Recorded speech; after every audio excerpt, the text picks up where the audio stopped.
នៅថ្ងៃទី7 ខែធ្នូ ឆ្នាំ 2025 នេះក្រសួងការពារជាតិជប៉ុនបានចេញសេចក្តីប្រកាសថាយន្តហោះយោធាចិនបានបំភ្លឺយន្តហោះកងកម្លាំងស្វ័យការពារជប៉ុនជាមួយនឹងរ៉ាដា2ដងកាលពីថ្ងៃទី6 ខែធ្នូកន្លងទៅនេះ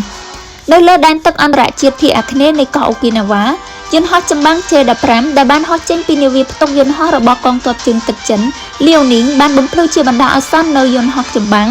F-15 របស់កងកម្លាំងស្វ័យការពារដែនអាកាសរបស់ជប៉ុនដែលយន្តហោះ JFDF កំពុងចាត់វិធានការដើម្បីការពារការរំលោភដែនអាកាសយន្តហោះ JFDF ត្រូវបានបំភ្លឺដោយរ៉ាដា2ដងកាលពីថ្ងៃទី6គឺនៅចន្លោះម៉ោង 4:32 នាទីដល់ម៉ោង 4:35 នាទីល្ងាចនិងលើកទី2នៅម៉ោង 6:37 នាទីដល់ម៉ោង 7:08 នាទីយប់នៅថ្ងៃដដែលការបំភ្លឺនេះមិនមានការខូចខាតដល់យន្តហោះរបស់កងកម្លាំងស្វ័យការពារជប៉ុនឬបុគ្គលិកឡើយរដ្ឋមន្ត្រីការពារជាតិលោកស៊ីនជីរ៉ូកូស៊ូមី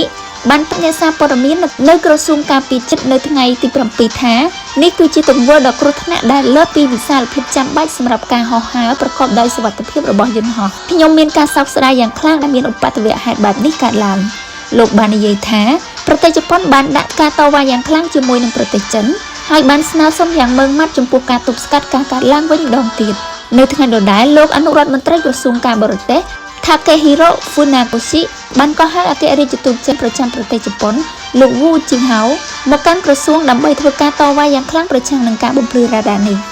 លោកបានពិពណ៌នាអំពីទង្វើដ៏គ្រោះថ្នាក់នេះថាជាការគួរឲ្យសោកស្ដាយជាខ្លាំងហើយបានជំរុញឲ្យរដ្ឋាភិបាលទប់ស្កាត់ការកើតឡើងវិញអគ្គនាយកនៃការិយាល័យកិច្ចការអាស៊ីនិងមហាសមុទ្រលោក Masaaki Kanai ក៏បានដាក់ការតវ៉ាជាមួយនឹងអនុប្រធានបេសកកម្មនៃស្ថានទូតចិនប្រចាំប្រទេសជប៉ុនផងដែរប្រធាននាយកដ្ឋានគោលនយោបាយអន្តរជាតិនៃក្រសួងការពារជាតិជប៉ុនក៏បានតវ៉ាចំពោះវីរៈសេនីយ៍ឯកជនខ្ពស់នៅស្ថានទូតចិនប្រចាំប្រទេសជប៉ុនផងដែរសូមជម្រាបថាចិនលោកមានប្រវត្តិបានបញ្ចេញរ៉ាដាលើកងកម្លាំងស្វ័យការពារជប៉ុនគឺនៅខែមករាឆ្នាំ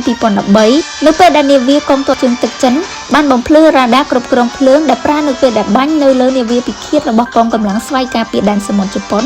នៅលើសមុទ្រខ្ពស់នៃសមុទ្រចិនខាងកើតរ៉ាដាគឺជាឧបករណ៍ដែលវាស់ចម្ងាយពីសត្រូវដោយគណនាការលោតរបស់រលកវិទ្យុវាត្រូវបានដំឡើងនៅលើកប៉ាល់និងយន្តហោះចម្បាំង